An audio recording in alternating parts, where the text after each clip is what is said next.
Hi, welcome back to Science 1206, the Chemical Reactions Unit. I'm Ms. Ledwell, and in this lesson, we'll look at how to write formulas for binary ionic compounds with multivalent transition metals. Let's get started. Writing the chemical formula of binary ionic compounds with multivalent transition metals is much like that for regular binary ionic compounds. The only new step is to use the Roman numeral in the name to determine the charge of the ion. For example, say we were asked to write the formula for iron 2 oxide. The Roman numeral next to the word iron is 2, so this indicates that the charge on the iron ion is positive 2. And the ion for oxide is O2 negative. Remember that elements in group 16 of the periodic table have a charge of -2, or you can look up oxygen on the periodic table of elements that includes the ion charges. The +2 and -2 cancel each other out, so the net charge is 0. The formula for iron 2 oxide then is FeO. Let's look at another example. This time, let's write the formula for iron 3 oxide. Our first step is to write the ion for iron 3. The Roman numeral 3 next to the word iron indicates that the charge is +3. For oxide, that's the oxygen ion, and elements in group 16 in the periodic table have a charge of -2, or we can look it up on the periodic table of elements that includes the ion charges. Next, we can use the crisscross method to balance the charges. In the crisscross method, the number from one ion becomes the subscript for the other ion, and vice versa. So we will take the charge of +3 on the iron ion and write it underneath the oxide ion. And we will take the charge of -2 on the oxide ion and write it underneath the iron ion. These now are going to become the subscripts when we write our formula. So the 2 is going to go with the iron ion, and the 3 is going to go with the oxide ion. The formula for iron 3 oxide then is Fe2O3. Let's try another example. This time we're going to write the formula for lead 4 oxide. So first thing I'll do is write the ion for lead, and the Roman numeral 4 after the word lead tells me that the charge is +4. Remember that the oxide ion has a charge of -2 because elements in group 16 have a charge of -2, or you can look it up on the periodic table of elements that has the ion charges included. Now we can again use the crisscross method to balance the charges. Remember that the number from one ion becomes the subscript for the other, and vice versa.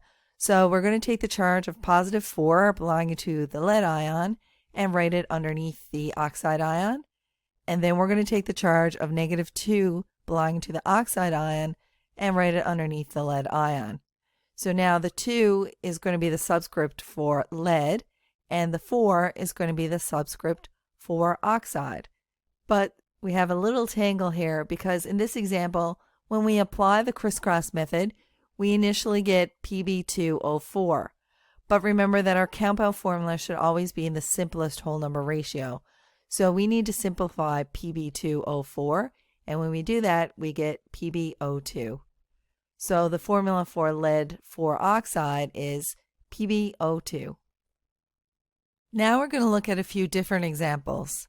Remember that cadmium, zinc, and silver are transition metals, but they are not multivalent. They always have just one charge, so we don't use Roman numerals when naming compounds containing them. For example, if we were asked to write the formula for cadmium chloride, we would follow these steps. First, I'm going to write the ion for cadmium, but when I look up cadmium on the periodic table that includes the ion charges, cadmium is not multivalent. It only has one charge of +2, and I can determine that by looking at the periodic table with the ionic charges listed. Next, I'm going to write the ion for chloride, which is Cl negative. Remember that elements in group 17 on the periodic table have a charge of -1, or again, I can refer to the periodic table with the ionic charges listed. Now I'm going to use the crisscross method to balance the charges. The number from one ion becomes the subscript for the other ion, and vice versa. So the positive 2 charge with cadmium goes underneath the chloride ion, and the negative charge with the chlorine goes underneath the cadmium ion. The formula then is CdCl2. With that negative charge underneath the cadmium, that means 1, and we don't write 1s as subscripts, and we also don't put charges in our ionic formulas. So nothing goes with the cadmium, and the subscript 2 goes with our chlorine. Now we're going to do some practice, but before we do, pause this video and grab a pencil and some paper, or if you wish, you can open up a blank document on your electronic device. Number your paper or your document from 1 to 10. As each compound in the table on the next slide is revealed, write down the name of the compound. We'll then review the correct answers one by one. Once you have your paper or your document numbered, resume this instructional video. Our first compound name is titanium 4 iodide. Remember that the Roman numeral 4 indicates that titanium has a charge of positive 4, and the iodide ion has a charge of negative 1. So our formula is going to be Ti for titanium, I4. Our second example is manganese 2 phosphide. The 2 next to manganese tells us that our manganese has a charge of positive 2. And phosphide, if we look it up on the periodic table, has a charge of negative 3. So our formula is going to be Mn3P2. Our next example to try is chromium 3 fluoride. Remember that the 3 in Roman numerals after chromium tells us that the chromium ion has a charge of positive 3. The fluoride ion has a charge of negative 1. So our chemical formula is going to be CrF3. Our next one is the cobalt 3 oxide. The Roman numerals 3 after the word cobalt tells us that it has a charge of positive 3, and oxide ion has a charge of negative 2. So our formula is going to be CO for cobalt 2O3. Our next example is iron 3 chloride. The 3 in brackets after iron indicates that iron has a charge of positive 3. Chloride ions have a charge of negative 1. So our formula is going to be FeCl2. Next is copper 1 sulfide. The 1 next to copper tells us that copper has a charge of positive 1. Sulfide ions have a charge of negative 2. So our formula is going to be Cu2S.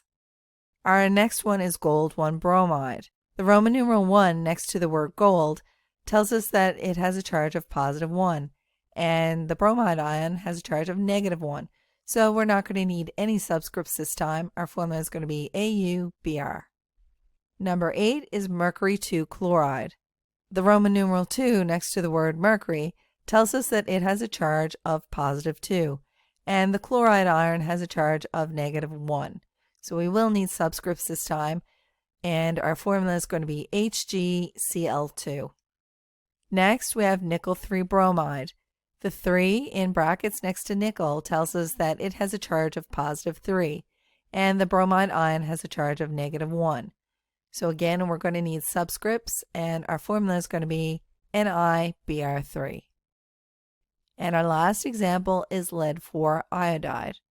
The 4 in brackets in Roman numerals next to the word lead tells us that lead has a charge of positive 4. The iodide ion has a charge of negative 1. So we will need subscripts, and our formula is going to be PbI4.